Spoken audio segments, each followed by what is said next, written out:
অনেকের একটা অভ্যাস যে আমার গ্যাস্ট্রিক শুধু নিজেই বাজার থেকে কিনে ফার্মেসি কিনে গ্যাস্ট্রিক ওষুধ খান, এটা একটা খারাপ অভ্যাস। আমি আমার প্র্যাকটিসিং লাইফে এটা অ্যালাউ করি না, নিজেও প্রেসক্রিপশন করি না, এটা অ্যালাউ করি না।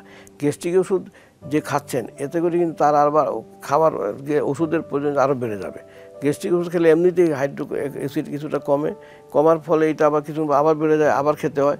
সুতরাং গ্যাস্ট্রিক ওষুধ না খেয়ে কেন এরকম হচ্ছে, আপনার খাদ্য পরিকল্পনা পরিবর্তন করুন, খাদ্যের টাইমিংটাকে পরিবর্তন করুন, খাদ্যের অ্যামাউন্টটাকে কম করেন, পেট ভরে খাবেন না।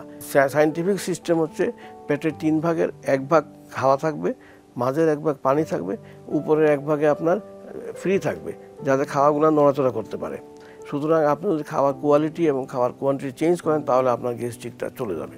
এগুলো অনেক কিছুর পরও দেখা যাবে যে আপনি টুটকা চিকিৎসা নেওয়ার পরে বাসায় পারিবারিক চিকিৎসা নেওয়ার পরে দেখা এগুলো কমছে না, তখন তো আপনার পাশেই আছেন ডাক্তার এমবিবি রেজিস্টার্ড ফিজিশিয়ানের কাছে, যে কোনো রেজিস্টার্ড ফিজিশিয়ানের কাছে যান, এমবিবির ডাক্তারের কাছে যেতে পারেন বা মেডিসিন বিশেষজ্ঞের কাছেও যেতে পারেন।